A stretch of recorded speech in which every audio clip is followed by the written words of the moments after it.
How's it going, everyone? Doc here with Eyes Wide Shot Gaming, and today we are going to go over our Legendary Brutalist Quickdraw Build for the Gauntlet. Don't forget to like, comment, and subscribe to stay up to date on all of your Remnant 2 news, info, builds, and breakdowns, as well as many other games.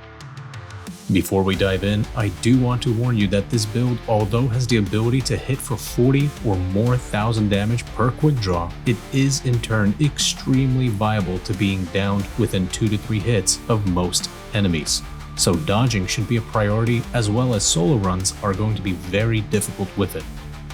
With that said, let's take a look at our primary archetype, starting out with Invoker. Our prime perk, Visionary, is one of the staples to this build. It doubles base skill charges for all archetypes, and skill activation reduces all skill cooldowns by 10%. So our quick draw skill will have 4 shots instead of 2, and activating either skills drops the cooldown for both by 10%. Alternating back and forth gives us the ability to really keep unleashing skills back to back, especially with skill cooldown concoctions and perks. The damage perk Entranced increases all skill damage by 30%. This is another stack onto our quick draw's damage. And our team perk Communion further reduces skill cooldowns by 1% and heals for 2% of max health once every 3 seconds for allies while an invoker skill is active. With these 3 perks, we already see a pattern to how our build will synergize with everything put together. With the Invoker archetype, we are using the skill Way of Kayula. We cast a tidal wave that deals 2031 elemental damage and conjures up a 30-meter rainstorm for almost 20 seconds, giving us and our allies haste while reducing movement speed of the enemies by 10%, as well as deals shock damage of 4063 split amongst all drenched enemies. For our secondary archetype, it's obviously going to be Gunslinger. Sadly, none of the perks that come within this archetype apply to our build since we are focusing skill damage and cooldown over range damage. The skill we have on, as the title might give away, is Quick Draw.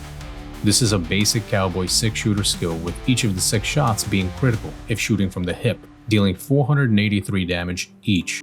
But if we are to hold down our skill button and release it after aiming down an enemy, we are hitting for something in the region of 13,000 damage at base, which with our archetypes and skills together allows us to fire off 4 shots each, having a 28-second cooldown at base. So now that we have our archetypes and skills, let's check out our amulet and rings to see where we are going with this build. The amulet we are using is Silver Ribbon. This will give us an increase to skill damage by 25%, and activating a skill grants haste for 15 seconds. Since our priority isn't range damage but instead skill damage, we want to dump everything either into skill damage or critical damage as much as we can, with weak spot being just a bonus. For our first ring, we have the Burden of the Destroyer. We decrease range of all firearms by 35%, which has almost no impact on us, but increase all damage dealt by 15%, allowing our quick draw skill to become that much more potent. The second ring is Probability Chord.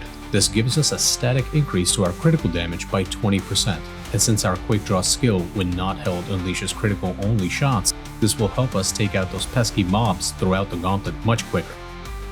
Next up is the Burden of the Sciolist. We reduce the ammo reserves by 20%, which again we rarely will be using, but increases both mod and skill damage by 15%, yet another stack to our quick draw skill. And finally, the last ring is the Shade Stone, which gives us yet another boost to skill damage by 15%. Let's take a peek at our ranged and melee weapons, starting with the secondary weapon, the Corrupted Rune Pistol. Overall, a moderate weapon in the fight against the Root, but our main focus should be on the mod that this weapon comes with, Deathbrand.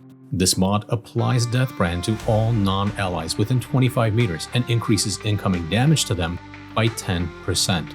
The enemies killed while bearing the Deathbrand leave behind an echo, which lasts for 10 seconds, and if we pick it up, it increases our weak spot damage dealt by another 10% for 10 seconds. With this weapon, we have the Spellweaver Mutator, the level 10 perk being the main reason for this pick, since upon activating this weapon's mod, we again reduce the skill cooldown by 1% for every 100 mod power spent, totaling to 8.5, almost 9%. For our melee weapon, we have the Harvester Scythe. We opted for this melee weapon since we fell in love with it from our previous build video, but the melee can be swapped to almost any since we don't really rely on it at all. As far as our primary ranged weapon goes, we are using the Monolith, mostly for its mod, Sandstorm, that does 377 elemental damage per second, as well as applies Exposed on target, which forces them to receive 15% additional damage from all sources. This allows us to hit the enemies with our Quickdraw skill that much harder. The mutator equipped to this weapon is the Harmonizer. The attached mod deals 20% additional mod damage and at level 10 generates 25% additional mod power for the stowed weapon, giving us the chance to swap back to the corrupted rune pistol and use the Deathbrand mod, cooling our skills down by 8.5% yet again. The Relic Heart we have equipped is the Profane Heart due to its innate 3% lifesteal bonus, but for survivability we could swap this out with the Shielded Heart. Since our build is sitting at around negative 85% damage reduction, we wanted to have as much base armor as we can without sacrificing any rolling mechanics.